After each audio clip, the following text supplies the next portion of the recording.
33-এ pass করছি, 80 ভাই pass করছি না, 33-এ পাস করছি কেন? এই দুর্যোধন আহ্বানের মধ্যে দিয়া আমরা ভাষা ব্যবস্থায় সম্মান করে দিকা আমরা এই অবস্থার মধ্যে দিয়ে আমরা সবাই কিন্তু আমরা এখানে বুঝতে হয়েছি ভাষা ব্যবস্থা সরানোর জন্য, ঠিক না ভাই? এত বুঝতে হয়েছি আমার লাগে না, 5 আগস্টে সম্মান দেখাইয়া আমরা সবে এখানে উপস্থিত হয়েছি। সুতরাং আমি আমাদের ছাত্র, আমি মনে করি আমরা আজকে 33-এ আমরা পাস করে নিয়েছি। যেদিন সম্পূর্ণ বিচার হবে, সবে আমরা সবকিছু পাবো, সেদিন আমরা 80 ভাই বিচার আমরা মনে করবো 80 পাইছি, এখন আমরা 33 পাইছি। সুতরাং আপনারা জানেন এই আজকের অনুষ্ঠানটা কি, আজকে অনুষ্ঠানটা বড় বেদনার অনুষ্ঠান। এই ভাষাটাও এমনি আসে নাই। আওয়ামী লীগের 2008 থেকে 24 পর্যন্ত অনবরত আমাদের অত্যাচার করছে, শুধু বিএনপির উপর না, আওয়ামী লীগের বিরুদ্ধে যে ছিল যেই দল তাদেরকে অত্যাচার করছে। ইভেন পৃথিবীতে কোনোভাবে নাই যারা আপনার আয়নাঘর পৃথিবীতে আমরা হিটলার হ্যার মতো গর্বচিত রাষ্ট্রপ্রধান কেউ ছিল না, কিন্তু হ্যার কাছে শুনি নাই একটা গণনীতি দেশে র্যাবের অফিসে, ডিজিএর অফিসে, এনএসএর অফিসে আমাদের যারা সরকারের বিরুদ্ধে কথা বলছে, আপনি সরকারের কথা বলছে, তাদেরকে মাইনে নিয়েছে, কেউ ব্যাপারে গুম করে রাখছে। এটা তো আমরা সবাই জানেন, কিন্তু আমরা কেউ কিছু করতে পারি নাই। আমরা করতে পারছি জুলাই সময় আমরা সব দল বিশেষে 18 কোটি লোক আমরা যখন একটু ঐক্যবদ্ধ হইতে পারছি, তখন আমরা কিছু একটা করতে পারছি।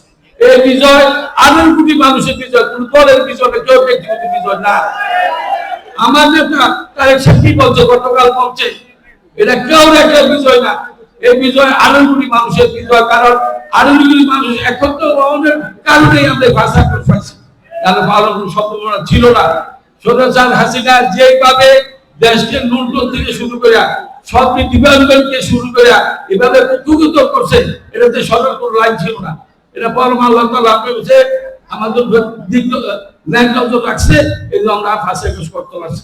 কিন্তু ফাঁসি করতে দেয়া আমার বউ মা বোন মৃত্যুবরণ করছে, কেউ আহত হয়েছে, এখনো বিজ্ঞান আছে, আমরা এটা বিচার পাচ্ছি যে বিচার সামনে আমাদের নেতার কাছে।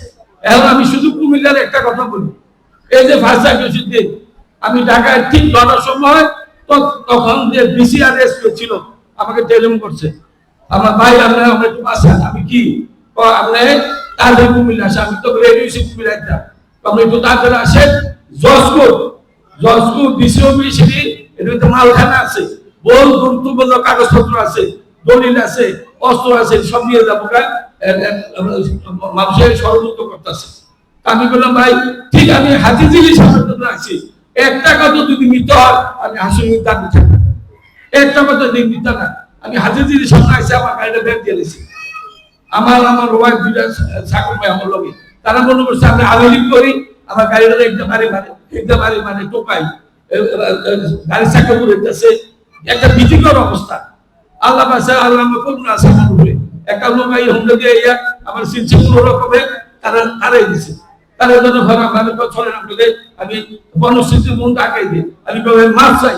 আমি আমার বউ নার্ভাস হয়ে গেছে, আমি গাড়িটা ঘুরে দেন, থাকে আমাকে গাড়িটা ঘুরে দেন, হাত চাই, আমি গাড়িটা ঘুরে দিচ্ছি, তার আমার পোশাক বাচ্চা গেছে। আবার ডিসিশন ভাই আমি মিথ্যা কথা বলি না, আমি পারছি না, এই অবস্থা। নির্বাচন করবে, যেহেতু বিগত সরকারের আমলে জনাব মাহবুব খন্দকার, সমিতির সম্মানিত সভাপতি অ্যাডভোকেট শহীদুল্লাহ, আরো বিশেষ আপনারা সেইভাবে মাঠে থেকে কাজ করে ওনার নির্বাচনকে জয়যুক্ত করে আপনারা সবাই খুদা হাফেজ, বাংলাদেশ জিন্দাবাদ, শহীদ জি অমর হোক, দেশের বেগম খালেদা জি অমর হোক, তারেক রহমান। ধন্যবাদ কবির ভাইকে এই উপস্থিতি, এই পর্যায়ে বক্তব্য রাখার জন্য। খালেদা জিয়া তার মাগফিরাত কামনা করছি। সম্মানিত উপস্থিতি, আমি